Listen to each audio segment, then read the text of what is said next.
Well, hello there. How are you today? Hope you're having a fantastic time. Thanks for joining me. And yes, once again, it's time to jump in and have a look at the strange realm we find ourselves in. Once you see it, you can't unsee it. Let me ask you something. Why do billions of people follow a story chosen by a government? People think that they're following faith, but they're following a narrative that the Roman Empire approved 1700 years ago. So before this, Rome hunted Christians and then tortured them, executed them, and tried to erase the movement. Then suddenly Rome became Christianity. You don't persecute a movement and then spiritually align with it. Not unless there's a bigger agenda. Because the Roman Empire never fell, it just changed clothes, it became the church, and it became the system. It became the same power structure that's still running the show today. Now look at 325 AD. The Council of Nicaea wasn't about truth. It was about creating one official story the empire could control. They removed the teachings that empowered people, they kept the ones that kept people obedient, and they standardized God into a government-approved script. Here's the part that most people don't know. An Old English spell meant a story spoken out loud. So when the council picked their version of the story, they were casting a narrative, a spell, one designed to shape human consciousness for centuries. Repeat a story long enough and it becomes truth. And you repeat it for generations and people defend their own cage. Rome didn't convert, Rome rebranded. So ask yourself, are you following God or the empire that rewrote his story? Something amazing is happening. People are remembering. They're remembering their roots, their origin, their ancestors, and who we were before the edits came in. Ah, yes, religion. And she's correct. The Roman Empire never fell. Just put on a different dress, right? And a silly hat. It became the Holy Roman Empire, right? The Roman Catholic Church. And that was their new way to control the masses. And the Council of Nicaea, 325. They took out many whole books out of the Bible. There's 66 books in the Bible at the moment, which is actually two books, right? Old and New Testament, which, in my opinion, have nothing to do with each other. They've just, apart from the fact they've been jammed together in the same binding. But yeah, the Council of Nicaea, they went through and it was basically editing, right? They went in and they changed the story. They changed the story from you are God, God is within, which it still says in the Bible if you read it, in the New Testament. The temple, right? The temple, this is your temple, right? Where you go to see God that is inside of you. They changed that to God is outside of you and he needs money. That's literally what they did. And you must do this and you must do this, or else you're going to go to hell and not heaven, right? Oh, and by the way, you're born with sin. You did nothing wrong, but you're born with sin. So you must spend your life appeasing for that, right? Trying to get back in God's good graces. And a good way to do that is to come to church and give God money. It does my head in why people don't see this, why people who follow religions don't see this. Like it's just there, and what it proves is most people who are in a religion have not read the books. They just haven't. And then you ask them about the Book of Enoch, which was part of the Bible. It was a book of the Bible. It was found in the 1800s in the Ethiopian Bible because it never got taken out. The Ethiopian Bible was never edited by the Council of Nicaea, so it had all these books in there. But you talk to Christians today, and they'll defend it. Oh no, it's non-canonical. It's a non-canon book. Uh, Enoch was the grandfather of Noah, but they will argue with you that no, because the government, because the Holy Roman Empire tells me it's not part of the Bible, then I'm going to defend that. And there is a saying, right? If you fight for your limitations, you get to keep them. You're right, Kevin. It's wild. It's almost like these books were hidden in jars or buried in the Egyptian desert for 1600 years or something, really. I'm definitely not the only one that knows this. but I might be one of the few who ain't trying to sell you a pew in a church or a membership card to access it. You see, when Emperor Constantine and the Council of Nicaea decided which books made the official cut, they weren't exactly looking for texts that told people they didn't need a middleman to find God. They liked the books that kept them in control. The Nag Hammadi text and the Book of Enoch have been sitting in plain sight for decades. Scholars have translated them, but they don't know exactly why they don't get read in Sunday morning sermons. Why don't they get read? Because it's hard to run a religious system when the main message is the kingdom is within you. So no, I didn't invent this. I just stopped waiting for the authorized version to tell me the truth. If you want to keep waiting for the system to approve the truth, that's your call. But if you're ready to read the stuff they left out, hit that follow button over there and let me know in the comments. Did your church ever mention the 52 text that they found in 1945? Or am I the only person that knows this? Yeah, well, there you go. Yeah, he's, in my opinion, he's correct. And again, guys, this is just all my opinion. Don't follow anyone, right? Because the kingdom is within you, right? You have all the answers. You are a fractal of God. You're part of the one, right? The only, right? We all are, and you don't have to pay money or service to access that because that's what you are already. But let me know your thoughts on religion. Are you religious? I'm definitely not religious, but that does not mean I don't believe in the Creator. Of course, I believe in the Creator. Of course, I do. I don't believe it's a dude with a beard sitting on a cloud. I believe the Creator is energy, it's a frequency, it's the energy that binds and animates all things. It is life, right? And we are in it and we are it. And like he said, do you need authority to tell you that something is okay for you to believe, to worship? Because authority, they're the authors, right? The authors are authority, right? They write the books and then they tell you that you must believe it and you must follow it. Otherwise, you're going to hell. And this makes no sense at all to me because you could be born in the Amazon rainforest and never ever come into contact with the message of the Bible, right? The Christian message. And so you never have a chance to, this is from their perspective, right? You never have a chance to say that, God is the only whatever you say. I don't know what you're supposed to say that you believe in God or whatever it is. So you never have that chance. So you go to hell. You go to hell. But he's a loving God, right? It's crazy. And then they'll tell you that you can be a bad person.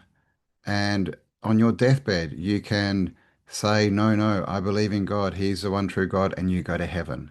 How does that make any sense at all? All right. The purpose here is to be a good person, to do no harm, to help people, right? It's not to help men in dresses by giving them money. We did a video on all these pastors in America that are worth millions and billions. One of them was worth billions, that Kenneth Copeland demon dude. And people keep giving them money as if there's some link to God, as if giving some weirdo billionaire money is somehow going to get them a ticket to heaven, rather than just being a good person, rather than living like Jesus, like the Christ, right? That to me is what a Christian should be, right? Christ-like. So you act like Christ. You help people. You help the poor. You give. You don't judge. All these things.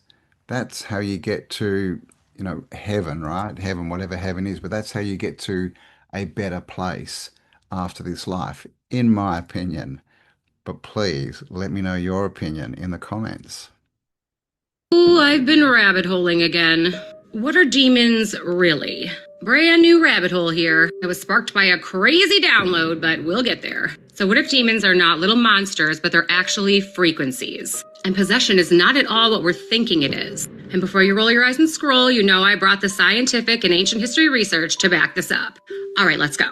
This is going to change how you think about demons forever, because ancient texts, neuroscience, psychology, they all point to the same thing. These are not beings, they are frequency patterns. They are loops, and they operate at a hive mind. The word demon comes from the biblical Greek word, I don't know why I can't say that, biblical Greek word, daimon. It didn't mean evil, it meant an influencing force on consciousness, a driver, a voice, a pattern. And later on, the language was weaponized.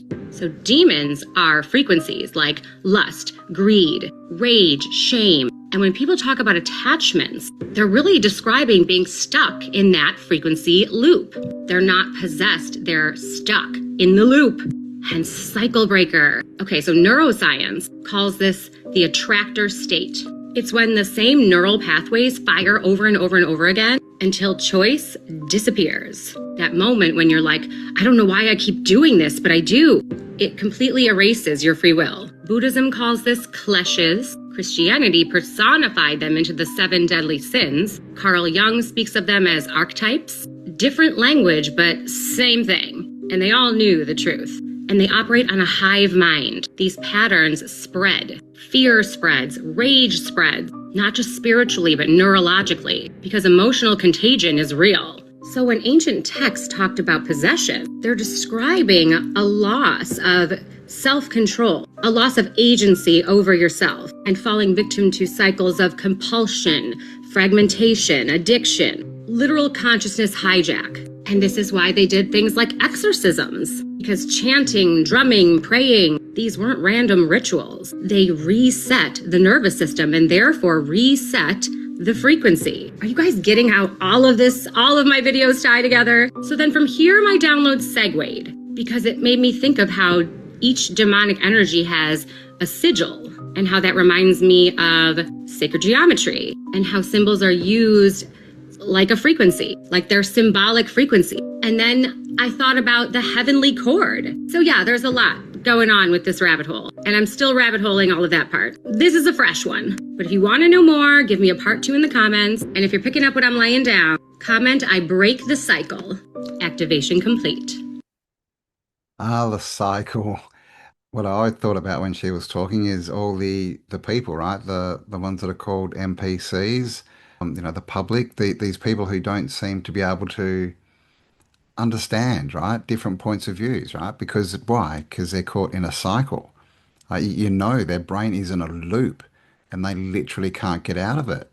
It's like they're possessed, right? Possession, right? And so they just go on their lives spending money on more possessions, right? Possessions, right? This is the things that we have around us, the things that we possess. So again, that's another spell that has been cast, right? Possession is now outside of you when it's actually inside. And I agree, it's all frequency. So what are these demons?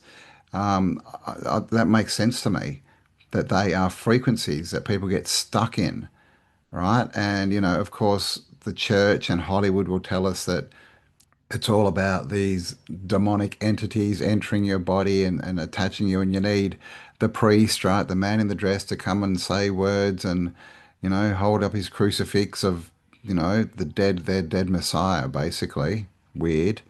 To get rid of these demonic entities. But I agree. I think everything's energy. So I think that's a very interesting, point of view, perspective. And the sigils, like the Solomon sigils, right, that relate to demons, what they say are demons, that they are geometry, right? That they're different to sacred geometry, is they're more stylized versions of a geometry, but they're full of angles, aren't they? Angels, angles, I don't know. What do you think? But I think that's a good perspective, because we are taught that everything is physical, That's what they really want us to believe, that everything is physical, right?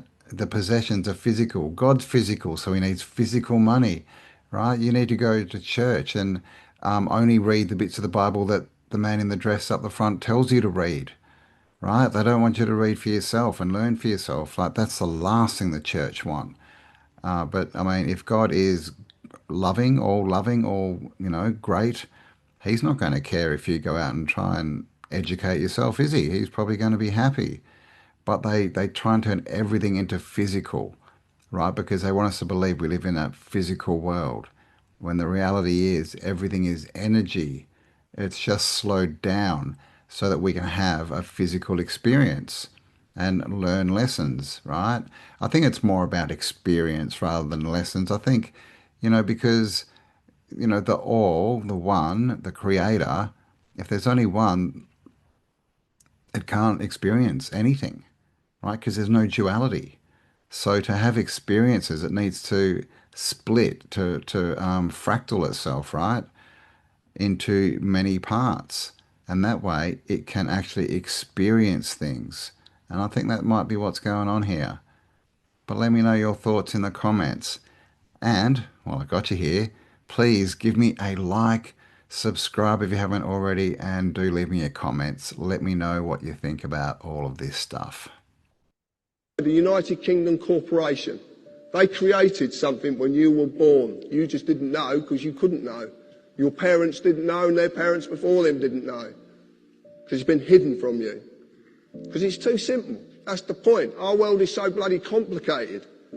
But it's not complicated. Everything complicated has a very, very simple foundation. Everything. I'm just simple. I just look at things simply. Your person was created when your birth was registered and evidenced by your birth certificate. Man created government, which in turn created persons. Your person is not you. It is a legal fiction which you are falsely identifying with because you've been deceived. Massively. You don't get to say what its rights and duties are. The United Kingdom Corporation does. Like I said, you've been misled and you've been deceived. Let's define the word person. Includes natural person, firm, co-partnership, association, limited liability, company or corporation, legal personality. Well, I've got a problem with this. First off, the first one we had was how can you define person with exactly the same word because you're failing to define anything? And this is in Black's Law Dictionary, 8. If you look at person in Black's Law Dictionary 3, you'll see it's a fiction. It actually says it. It's a fiction. But it's not real. It's not real. And I want to ask a question as well. Why would you need 8 revisions of one dictionary of law? For what possible reason? Why would the words change? But why would they change? A word means something and it never changes. So if it's being changed for a reason.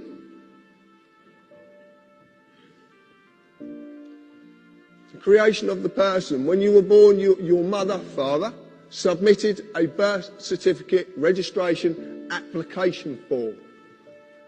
In the formulation of any limited company corporation, there is always a certificate of registration to create its legal personality.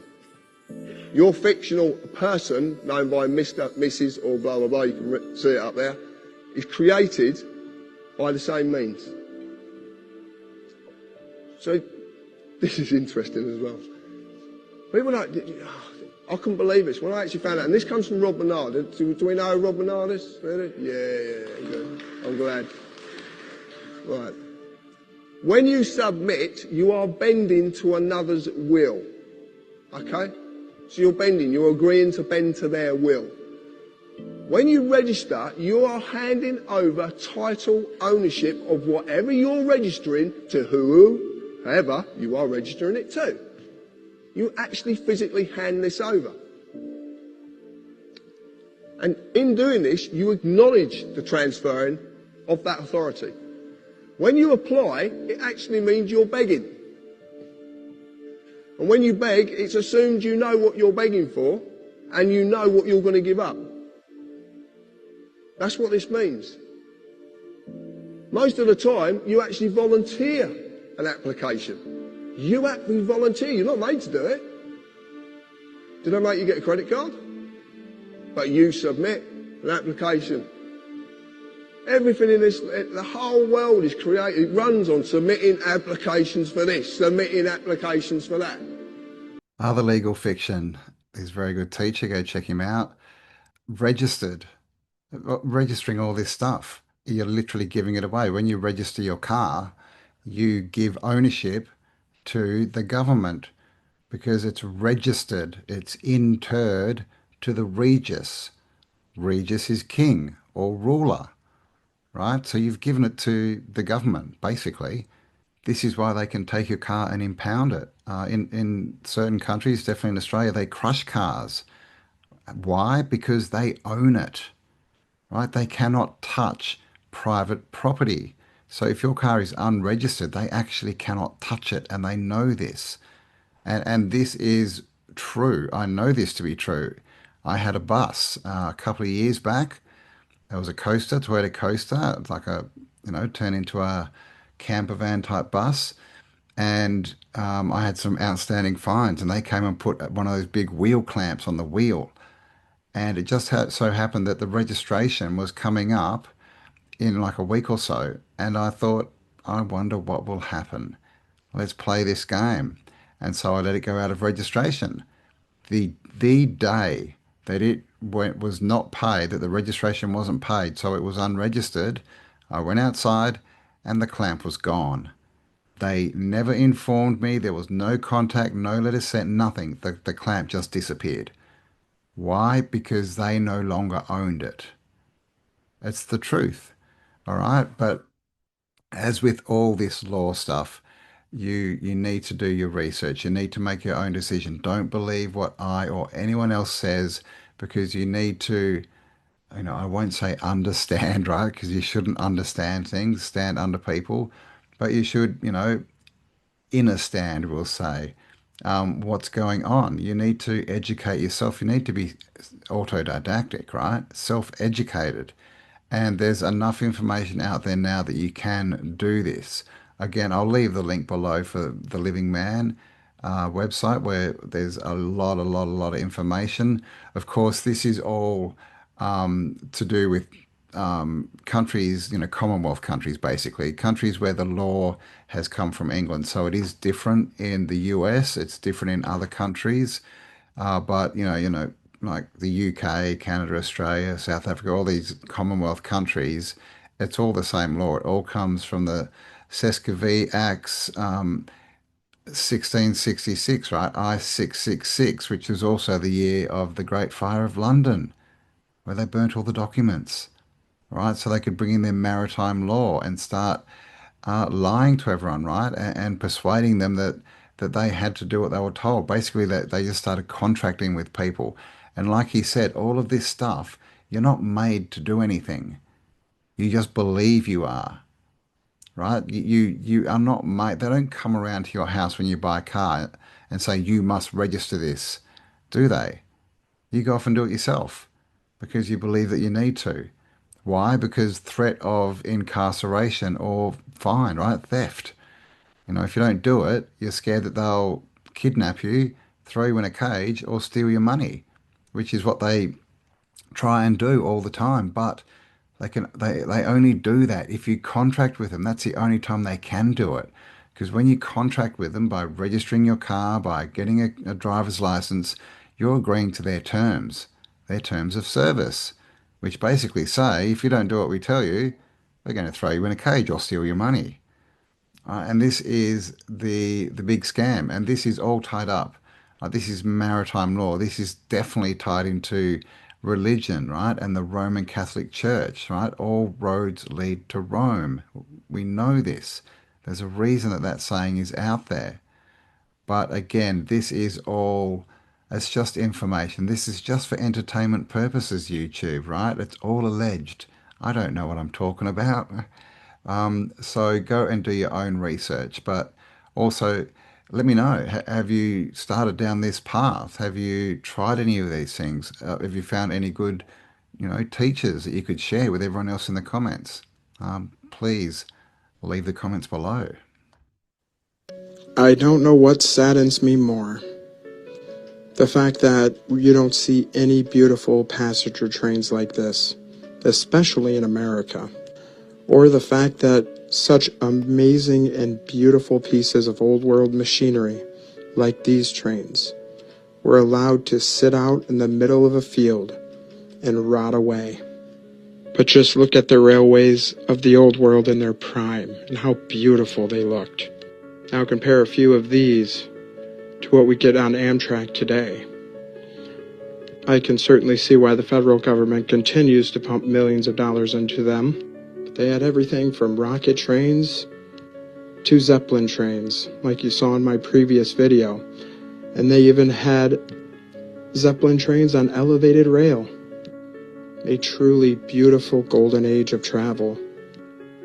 And sad how, in America especially, we've invested so little into proper passenger train service. The controllers would rather tear down all of our beautiful architecture to put up highways and freeways and ugly parking structures in downtowns, making sure we all are slaves to our oil-dependent vehicles. Amazing the innovation that came from that time. Question everything, friends. Until next time.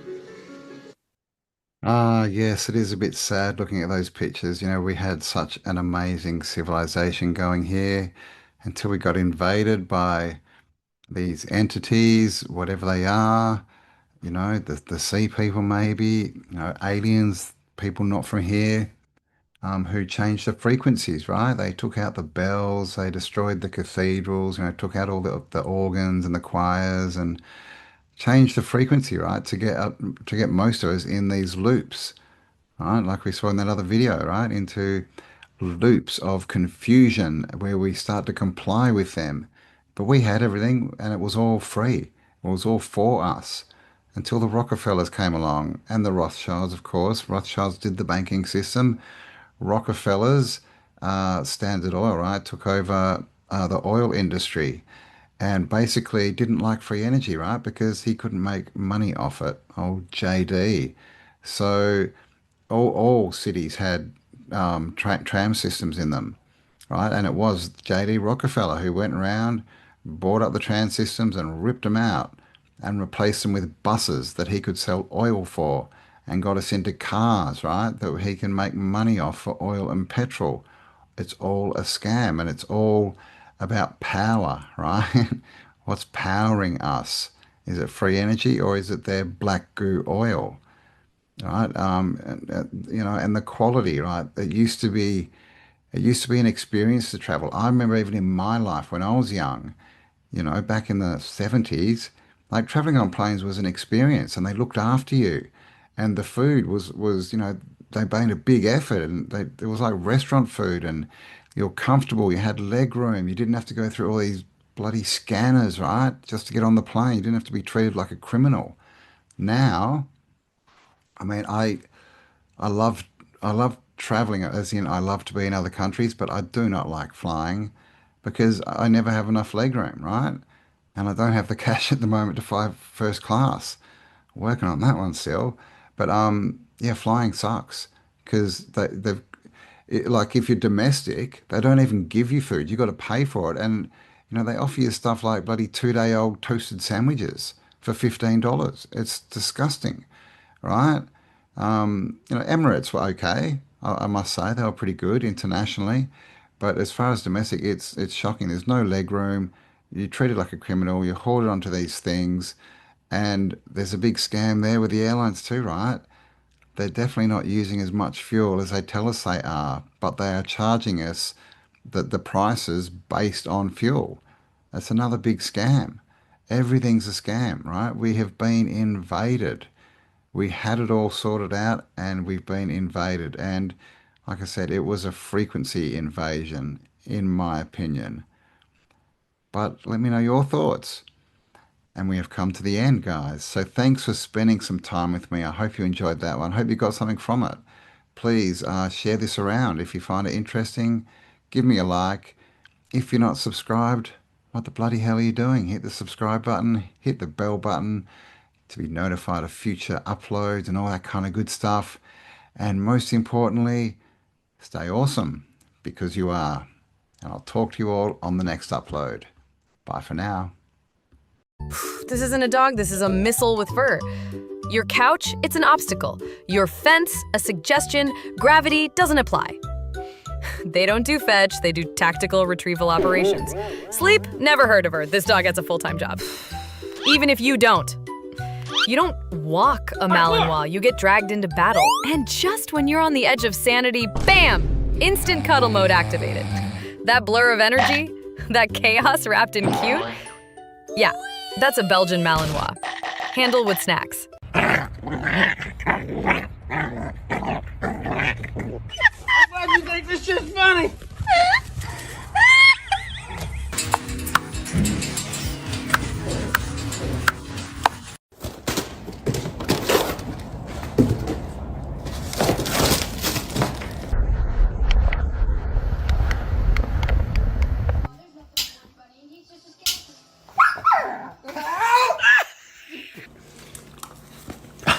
Took all the things. Ow! God damn it!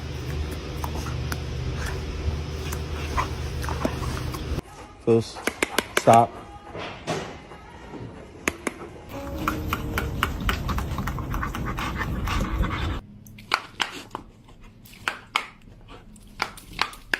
For your service.